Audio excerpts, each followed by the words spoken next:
Tuhan. Mari berdoa. Ya Tuhan Allah kami mohon kepadamu, kuasailah seluruh akal dan pikiran kami, hati dan hidup kami. Supaya ketika kami mendengarkan firman Tuhan, kami mengerti dan kami mau melakukannya.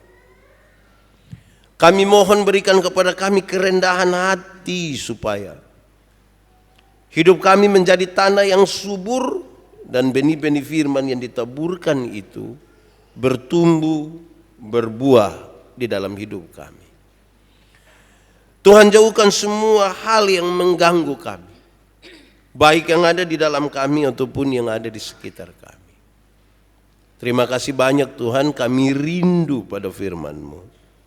Berfirmanlah bagi kami Tuhan. Di dalam nama Yesus firman yang hidup itu kami berdoa. Amin. Bapak Ibu Saudara-saudara, di Minggu Advent yang keempat, tema yang ditetapkan oleh Majelis Node Gemit adalah Immanuel, Allah beserta kita. Pembacaannya terambil dari kitab Yesaya pasal 7 ayat 10 sampai ayat yang ke-17. Yesaya pasal 7 ayat 10 sampai ayat yang ke-17, firman Tuhan berkata demikian. Pemberitaan mengenai Immanuel. Tuhan melanjutkan firman-Nya kepada Ahaz, katanya, mintalah suatu pertanda dari Tuhan Allahmu, biarlah itu suatu dari dunia orang mati yang paling bawah, atau sesuatu dari tempat tertinggi yang di atas. Tetapi Ahaz menjawab, aku tidak mau meminta, aku tidak mau mencobai Tuhan. Lalu berkatalah Nabi Yesaya, baiklah dengarkan, hai keluarga Daud, belum cukupkah kamu melelahkan orang, sehingga kamu melelahkan Allah juga? Sebab itu Tuhan sendirilah yang akan memberikan kepadamu suatu pertanda.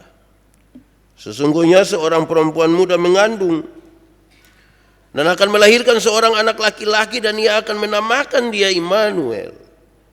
Ia akan makan dadih dan madu sampai ia tahu menolak yang jahat dan memilih yang baik. Sebab sebelum anak itu tahu menolak yang jahat dan memilih yang baik, maka negeri yang kedua rajanya engkau takuti akan ditinggalkan kosong.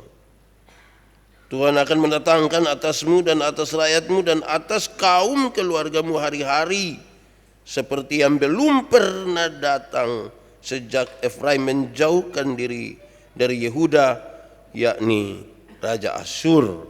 Demikian firman Tuhan.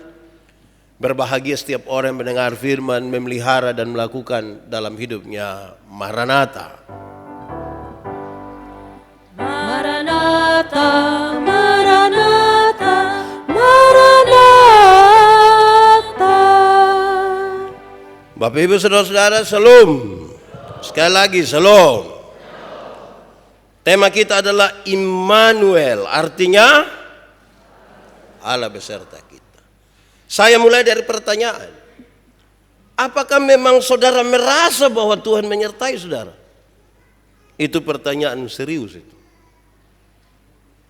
Apakah saudara-saudara merasa bahwa Tuhan menyertai saudara? Kalau pertanyaan ini disampaikan, ada dua jawaban. Ada yang mengatakan tidak. Pak Pendeta, saya tidak merasa Tuhan menyertai saya.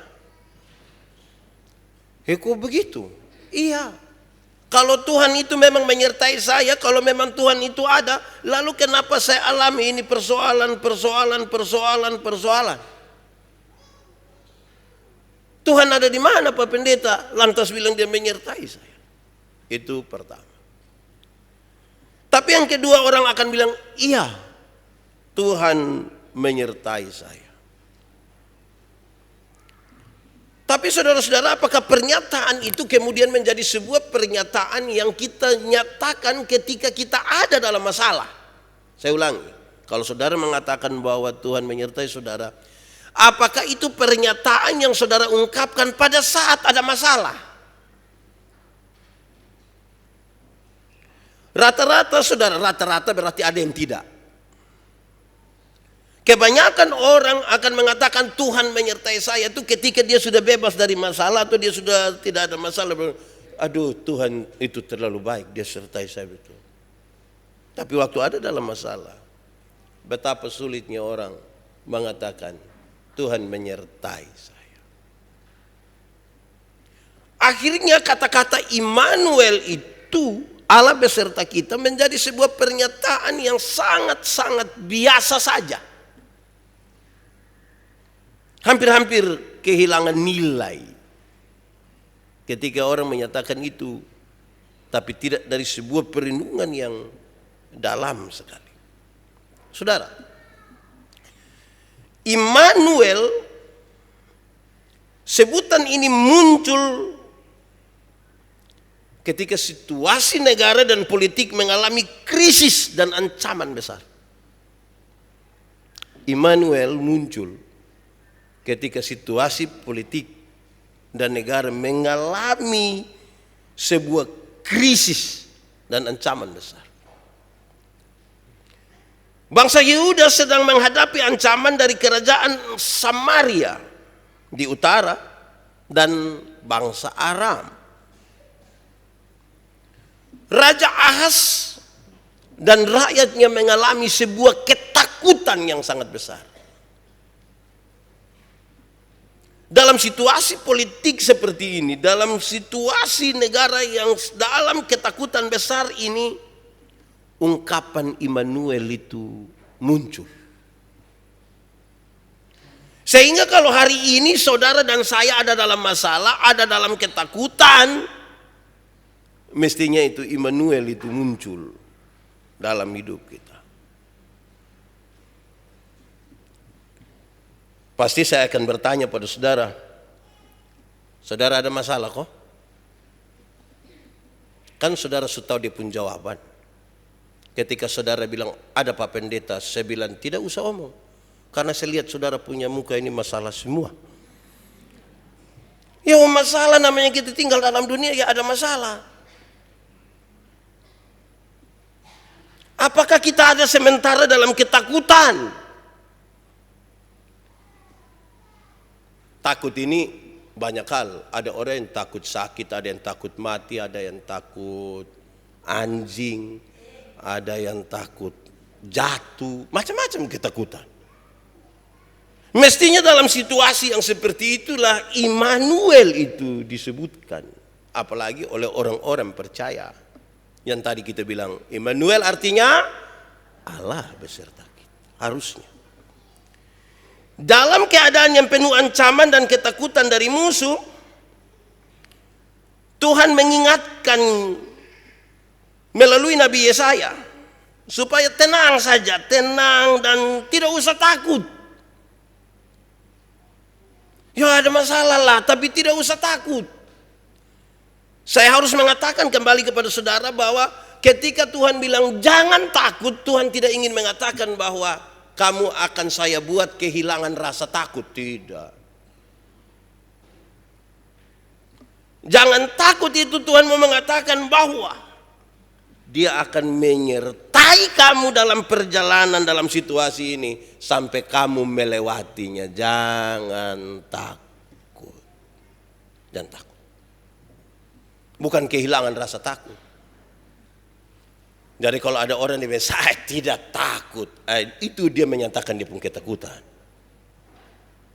Karena Tuhan tidak pernah buat kita untuk kehilangan rasa takut, tapi dia kasih tahu kita, nanti saya menyertai engkau melewati ini proses. Saya pernah bilang saudara, dulu waktu Ramayana kok Lipo kok baru jadi kok itu tangga berjalan nama apa lagi?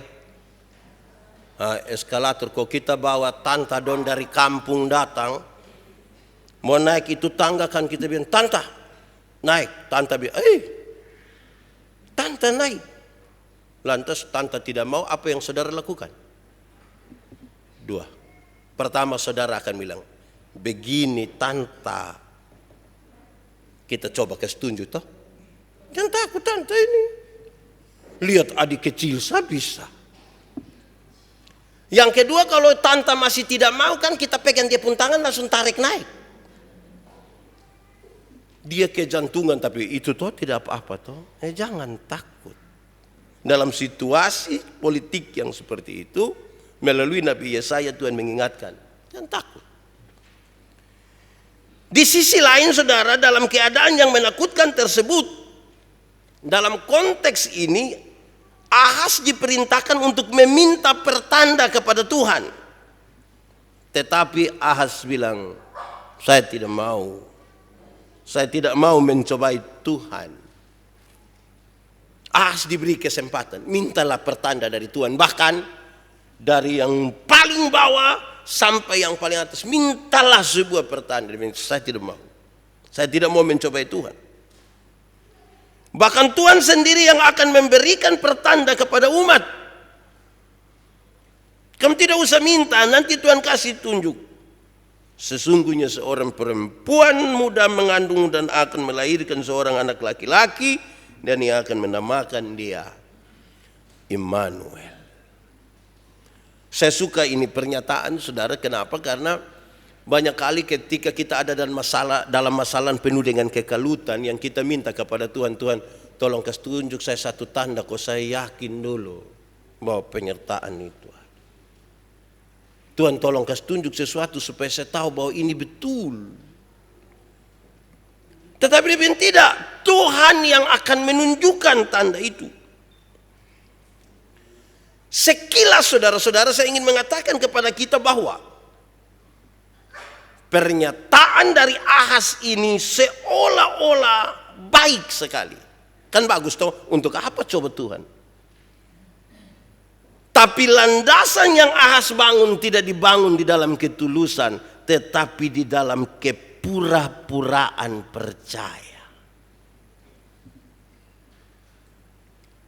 Sangat rohani memang dia bilang. Dia sampaikan sangat logis, tapi dalam kepura-puraan. Manusia tahu, mungkin tidak tahu, tapi Tuhan tahu, saudara. Ahas memperlihatkan itu kepura-puraan. Bagaimana Pak Pendeta mengatakan begitu, saudara? Karena Ahas tidak menaruh harapnya kepada Tuhan. Dia bilang begitu, tapi dia tidak menaruh harap kepada Tuhan.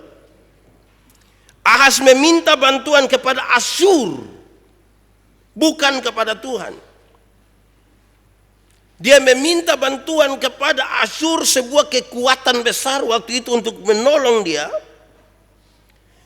Itu berarti sekaligus Ahas menaklukkan diri pada kekuatan manusia dan menjadi hamba atas manusia.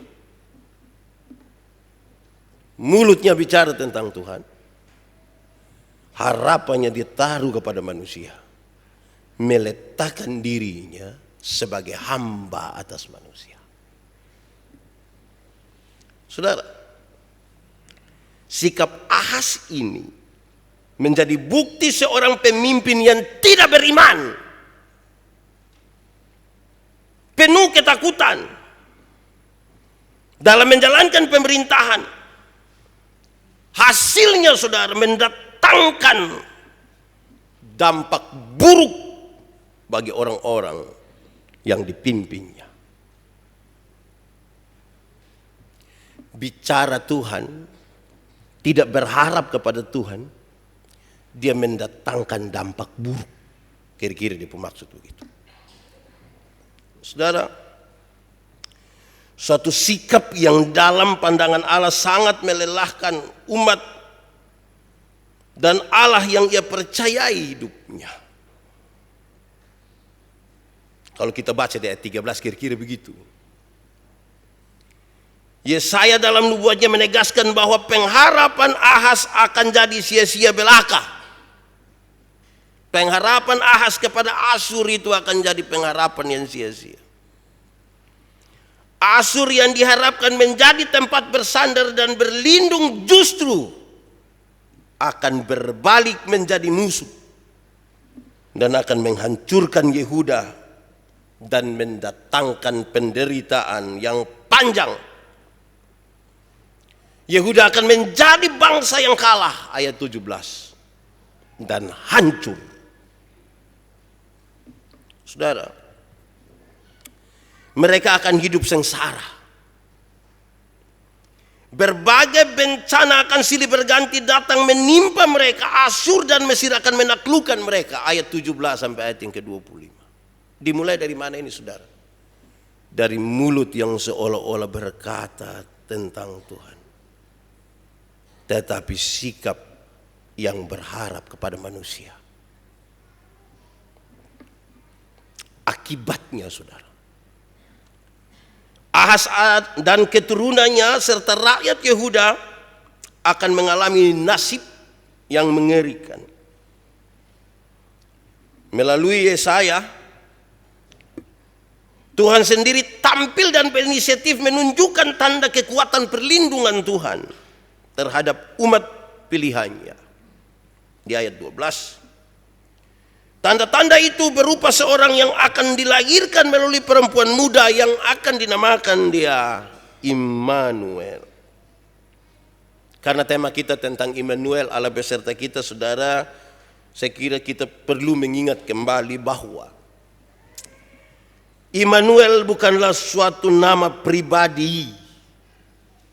Yang dimaksudkan dalam teks ini, Immanuel itu bukan suatu nama pribadi, sama kayak bilang, lu nama siapa?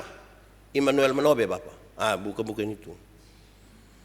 Immanuel yang dimaksudkan di sini, saudara, yang digunakan di dalam perjanjian lama, merupakan sebuah kutipan dari tradisi tentang kelahiran seorang penyelamat. Jadi kalau seorang penyelamat yang lahir, selalu disebutkan dengan Immanuel. Immanuel, dia sudah lahir, dia sudah datang. Ini tanda Tuhan menyertai kita.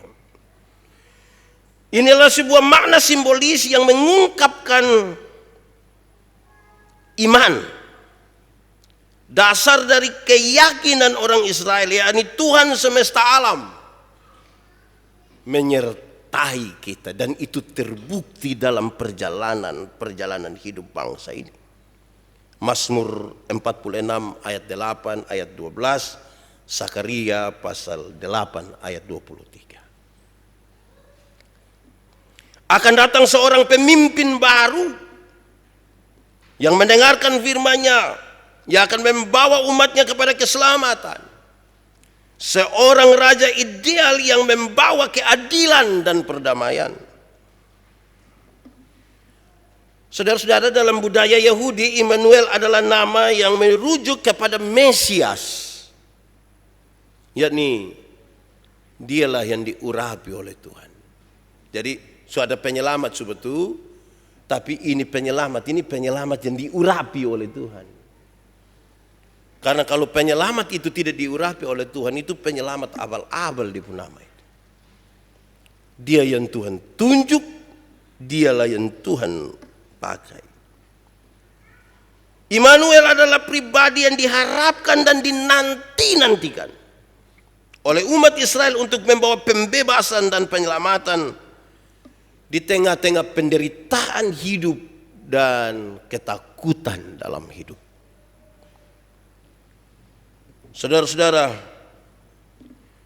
sebagaimana pembacaan tadi, sesuai sifatnya Immanuel itu sosok yang menolak untuk melakukan yang jahat. Menolak untuk melakukan yang jahat, tapi melakukan yang baik. Immanuel itu memperjuangkan kebaikan. Saat kedatangan Immanuel yang dinanti-nantikan itu, itulah datangnya pembebasan dari derita, dari ketakutan, keselamatan, dan kehidupan yang sekarang berkenan kepada Tuhan Allah. Kira-kira penjelasan tentang Immanuel begitu.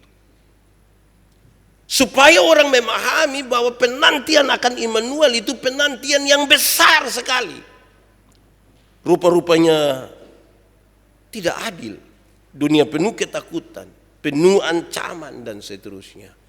Orang merindukan itu Immanuel, Immanuel, Immanuel. Saudara, marilah kita renungkan bagian-bagian tema ini.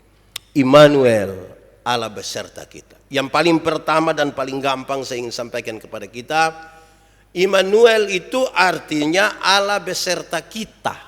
Itu kalimat yang pendek sekali, biasa diucapkan.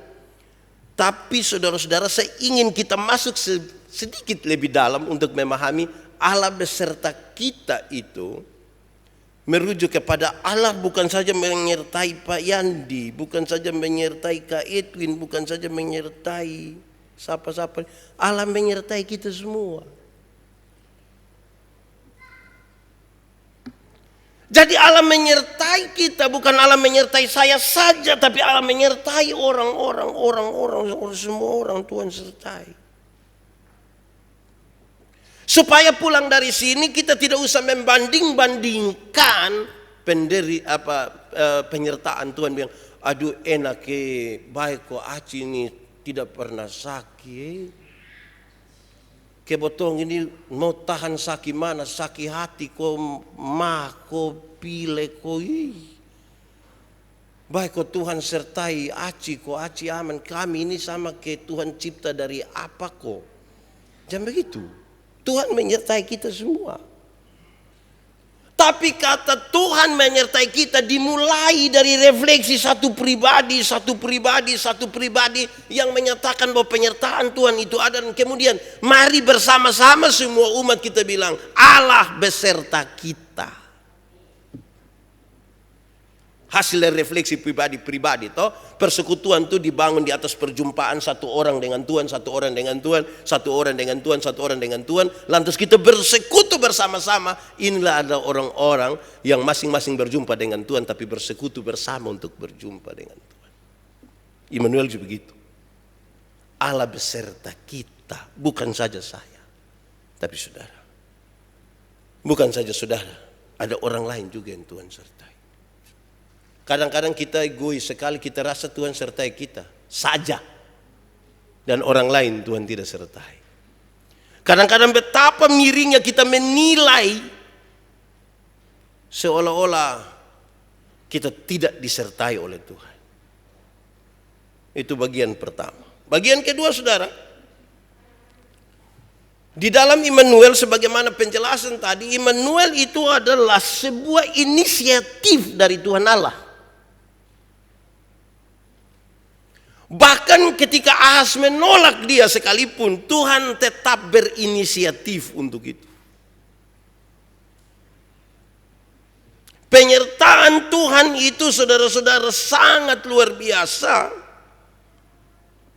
Karena dia berinisiatif. Pasti pertanyaannya mengerucut kepada kenapa Allah berinisiatif begitu rupa padahal orang tidak mempedulikannya. Jawabannya adalah karena dia mengasihi kita. Kalau Tuhan tidak berinisiatif tidak bisa. Bagaimana manusia akan keluar dari ketakutan itu? Bagaimana kemudian manusia akan menyelesaikan banyak sekali pergumulan dalam hidupnya? Apalagi tentang penderitaan ini. Allah berinisiatif. Apalagi ketika manusia sudah berharap kepada yang kekuatan-kekuatan lain selain daripadanya. Allah selalu memulai lebih duluan. Saya suka itu kalimat. Allah yang beserta kita tuh Allah yang memulai lebih duluan saudara. Kalau saudara berdoa, saudara jangan kira berdoa adalah bendera star di mana ketika saudara bilang amin lantas Tuhan Allah mulai bekerja. Tidak. Allah bekerja mendahului. Supaya doa-doa kita adalah sebuah keputusan untuk kita masuk ke dalam sebuah perjalanan di mana Allah sudah bekerja jauh-jauh hari sebelum kita berdoa hari ini. Jadi saya mengambil keputusan berdoa, saya mau mengambil keputusan masuk kepada apa yang sudah Tuhan kerjakan. Nah, yang Tuhan kerjakan itulah yang kadang-kadang pas dengan kita punya mau, kadang-kadang tidak pas dengan kita punya mau. Kan dia mulai sebelum kita memulai. Allah berinisiatif. Saudara tahu kalau Tuhan Allah berinisiatif itu penuh ketulusan. Kalau manusia berinisiatif itu ada dua, bisa tulus, bisa bulus. Karena itu kita mulai dari Allah yang memulai. Sehingga ketika semua orang membangun inisiatif, dia membangun dalam kerangka Allah yang memulai. Bukan dirinya. Allah memulai. Ketiga, saudara. Karena itu kehadiran Allah itu sangat tidak tergantung kepada manusia. Kehadiran Allah tadi, inisiatif itu tidak tergantung pada usaha, pada kebaikan manusia. Justru bukan pada kebaikan, justru pada kerusakan manusia itu Tuhan Allah berinisiatif untuk datang. Manusia mungkin akan banyak salah kira di sini, saudara. Saudara-saudara, betapa Tuhan yang baik itu tidak bergantung pada usaha kita. Dalam konteks pembacaan tadi, Ahaz sudah tidak lagi berharap padanya, walaupun kata-katanya berharap. Tapi Allah berinisiatif bukan karena dia, bukan karena kebaikan manusia, tapi Tuhan mau bagi manusia. Dia datang kok. Tidak tergantung kepada manusia. Tuhan Allah itu kalau mau melakukan sesuatu tidak tergantung pada manusia. Kadang-kadang dia memperhitungkan ada berapa orang baik di situ. Ada tawar-tawar sedikit, tapi kalau dia mau melakukan sesuatu yang baik, dia lakukan. Bahkan kadang-kadang kita tidak mengerti.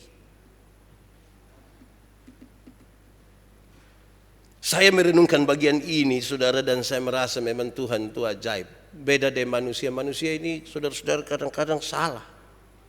Bahkan mungkin lebih banyak salah. Saya ingat minggu lalu saya ada di bandara di Surabaya. Mau ke mana? Mau ke Palu. Karena pesawat masih kira-kira 4 jam. Saya duduk kok makan.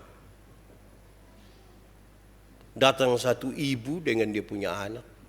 Ini ibu duduk agak depan situ. Dia lihat saya. Dia lihat saya. Nah, dia ibu tua. Makanya dia lihat saya. Ibu-ibu tua lihat saya. Kalau dia muda pasti saya yang lihat dia. Dia lihat saya. Terus dia bangun, dia bilang, Pak Pendeta kok? Iya. Pendeta Yandi? Iya. Aduh Pak Pendeta, kami cerita. Senang-senang, bagus. Rupa-rupanya dari cerita itu ibu berinisiatif mau bayar saya punya makanan. Ibu juga tahu. Ternyata dia pergi, sudah bayar. Dia tanya yang kasir, saya mau bayar untuk Pak Pendeta itu. Sudah dibayarkan. Bolehkah itu uang dikembalikan? Oh, tidak bisa lagi. Aduh, itu pendeta. Iya. Ceritanya hanya begitu. Saya mau kasih tahu saudara, kami banyak yang makan di situ. Semua orang yang makan di situ bayar setelah makan. Hanya saya saja yang pesan habis mau duduk, kasir yang bayar dulu Pak. Saya bayangkan saya muka, ini muka apa? Sampai dia harus, yang lain makan habis baru bayar, kok saya harus bayar mendahului. Saudara lihat ini. Menurut saudara dia percaya, dia yakin saya kok tidak itu. Nanti ketika dia tahu ini pendeta, dia aduh itu pendeta, aduh. Saya berulang-ulang kali lihat saya punya wajah ini di cermin. Saya muka tidak bisa dipercaya kah?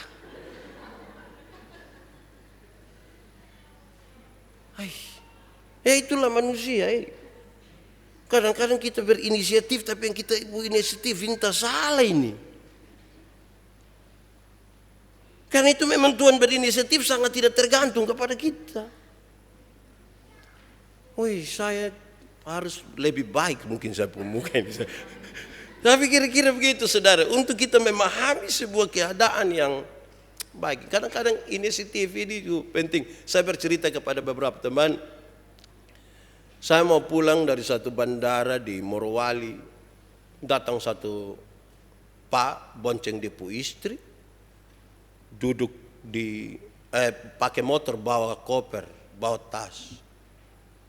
Mereka datang di kedatangan, bukan di keberangkatan. Mereka duduk lama-lama di situ. Kami juga ada duduk di situ karena tidak ada kursi lah di situ, masih cerita dari orang yang antar saya.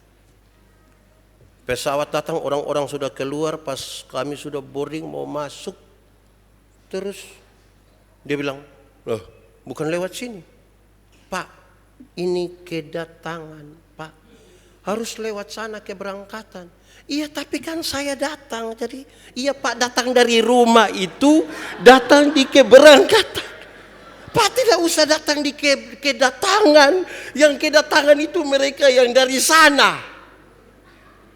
Memang inisiatif ini kadang-kadang bisa terjadi karena kita bodoh, tidak tahu, atau pura-pura tidak tahu. Nah, saudara-saudara, ini hal baik bagi kita. Periksalah inisiatif kita. Kadang-kadang kita mau membaik dari istri saja kita su inisiatif baik. Selama ini tidak pegang istri jari keling, ma pegang dulu. So kenapa lah ini? Pikir positif sedikit. Itu ketiga. Keempat, saudara, manusia selalu mencoba untuk mengingkari inisiatif Tuhan Allah. Dia mengingkari kehadiran Tuhan Allah dan menolak keberadaan Tuhan Allah di tengah dunia, walaupun sesungguhnya manusia sementara dalam ketakutan.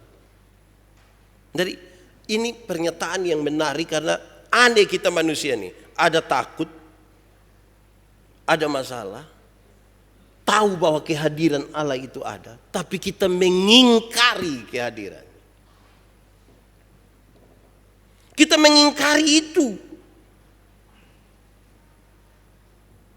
Seringkali manusia mencari jawaban atas masalahnya sendiri dari apa yang dia tahu dan bukan dari apa yang Tuhan tahu. Saudara, seberapa seriusnya hal ini saya ingin sampaikan kepada kita, saudara. Manusia yang mengingkari keberadaan Tuhan Allah, dia lupa, saudara, bahwa Tuhan Allah ada dan melihat. Bukan saja ada dan melihat, dia berinisiatif menolong manusia. Tapi berapa banyak kita yang peduli dengan kehadirannya? Berapa banyak manusia yang percaya bahwa Allah yang hadir sebagai Immanuel itu pasti menolongnya? Banyak orang kira dia dapat menanggung dirinya sendiri. Saya tidak bermaksud berbicara untuk mengabaikan usaha manusia. Saya tidak bermaksud begitu. Tapi Allah yang menolong manusia, dia bukan saja mengerjakan hal-hal yang tidak dapat dikerjakan oleh manusia, tetapi ketika dia menggunakan manusia untuk apa yang dia maksudkan, manusia yang ditolong itu bekerja menurut apa yang Tuhan mau, bukan apa yang dia mau. Ketika dia bekerja tidak sesuai dengan yang Tuhan mau, di situ dia mengingkari kehadiran Allah di dalam dunia. Jadi cara Tuhan menolong kita itu, ada yang dia kerjakan karena kita tidak bisa kerjakan sama sekali. Tapi yang kedua, dia kerjakan melalui kita. Karena itu yang kita pakai untuk mengerjakannya harus sesuai dengan yang Tuhan mau. Bukan yang kita mau. Tuhan selalu memberi ruang kepada kita. Allah Immanuel memberi ruang kepada kita supaya kita bekerja dan berjaga-jaga juga. Selebihnya dia kerjakan. Saya berkhotbah tentang doa, satu bagian tentang berjaga-jaga, saya kasih tahu. Kita berjaga-jaga. Kita sudah berdoa, tapi kita berjaga-jaga. Tapi jangan sampai kita pun berjaga-jaga itu lebih kuat daripada percaya kita kepada Tuhan. Tapi berjaga-jaga itu penting. Saya pakai contoh begini. Siapa yang dia ada toko, terus karena dia sudah berdoa, dia kasih tahu anak-anak yang jaga toko, bila anak-anak mulai sebentar malam tidak usah tutup toko. Yang mau pulang, pulang saja. Terus Don tanya, kok kenapa begitu? Oh, kita sudah berdoa. Kenapa sudah berdoa terus kamu takut? Iya, pulang Bapak, besok beras Don tidak ada. Jadi kita sudah berdoa. Lakukanlah kita pembagian toh. Yang kita pembagian itu ya tutup toko, pasang CCTV, taruh strom di pintu. Itu kita pembagian.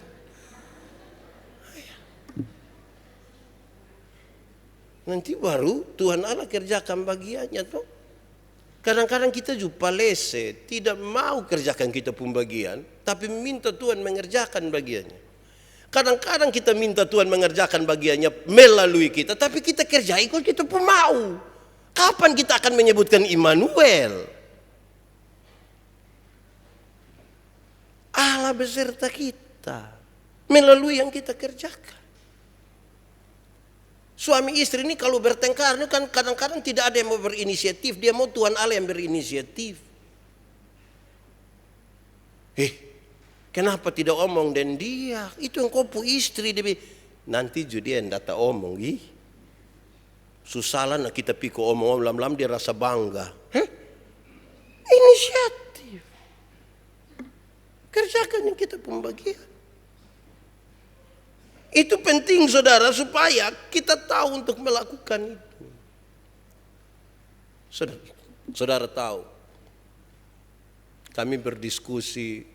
Paul bilang kalau kita berdoa minta kesabaran, Tuhan tidak kasih kita kesabaran, Dia kasih kita masalah supaya kita belajar untuk bersabar. Bukan berdoa minta kesabaran lantas Tuhan bilang balim-balim bambu, langsung kita bilang saya sabar, coba kamu cabut sapu kumis, saya sabar. Kita izinkan kita berdoa Tuhan kasih saya kesabaran. Terus pas kita pergi berkumpul di tempat pesta, pas mau makan baru bagi soto ada yang bersin. Hots! Dia terbang dari sini masuk di kita punya mangkok. Itu kita diberi kesempatan uji kesabaran kita. Ada masalah untuk kita menilai kita sabar kok tidak. Bukan waktu kita berdoa minta kesabaran Tuhan bikin langsung, ini orang langsung tiba-tiba sabar. Oh, tidak begitu. Dia izinkan ada pergumulan. Sampai kadang-kadang kita bukan malaikat, ini bukan malaikat Pak. Memang engkau bukan malaikat. Siapa kalau engkau malaikat engkau tidak nikah dengan dia. Kalau engkau malaikat pun mungkin malaikat maut mungkin. Jadi kita manusia yang betul-betul bergumul dengan pergumulan hidup kita. Ada tantangan, ada semua. Tapi Tuhan izinkan kita belajar bersama. Terakhir. Allah Immanuel itu yang dinanti-nantikan bukan saja membebaskan kita dari ketakutan jasmani, tapi juga dari ketakutan rohani kita. Bukan sekedar persoalan materi, tapi hal-hal yang menyangkut juga dengan kehidupan kekal. Allah Immanuel itu begitu. Bahkan dia berpikir kita mesti selamat, kita mesti mati masuk surga, kita mesti hidup dalam moralitas yang benar, kita mesti jadi orang jangan munafik lah, kita jadi orang yang kalau Tuhan ada di dalam diri kita tuh terpancar dia punya kemuliaan dari hidup kita. Supaya kita ada di mana itu ya nama Tuhan dipermuliakan. Dalam berbagai pergumulan hidup. Ini Natal dekat perayaan ini saudara. Kan banyak orang berpikir banyak-banyak. Saya lihat jalan-jalan kota mulai padat-padat. Orang-orang mulai sepertinya makin banyak yang akan bikin acara-acara toh. Separuh mulai beli baju. Karena acara ada 3, tidak mungkin dia pakai itu terus. Nanti orang tanya bilang, beli sot lusin. Jadi kita kadang-kadang mulai terbeban dengan barang yang tidak perlu ini. Kita mulai pikir, aduh baju belum anak dong datang kasih tahu bilang, mama celana 1 senap apa, ma baju 4. Itu kan kita bilang, lu ini kelu pembapa pun keturunan. Tapi kita mau tidak mau. Belum lagi ada sejumlah hal di dalamnya saudara. Ya kita mau belajar Allah Immanuel, Tuhan yang beserta kita tuh. Tuhan coba nyatakan apa buat kami nih. Ajarkan kepada saya untuk saya memberi makna tentang Allah Immanuel dalam perspektif yang benar itu. Supaya di rumah, bergereja, bermasyarakat betul-betul kita sadar Allah Immanuel ada di dalam kita, ada di sekitar kita.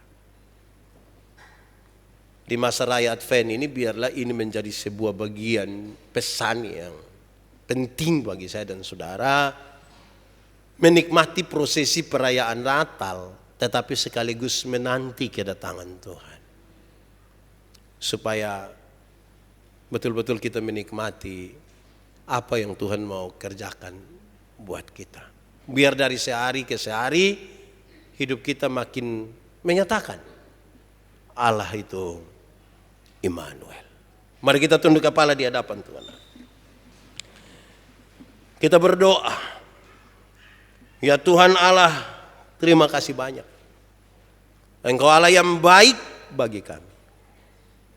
Engkau berinisiatif karena Engkau tahu kami punya masalah dan kami tinggal dalam ketakutan. Bebaskanlah kami Tuhan. Tolonglah kami melalui jalan-jalan yang Engkau kehendaki.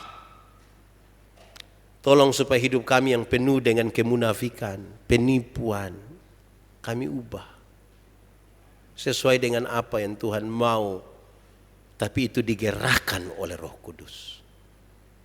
Engkau menyelidiki hati, Engkau tahu siapa kami. Tolonglah kami Tuhan. Di dalam nama Yesus kami berdoa. Amin. Untuk pengakuan iman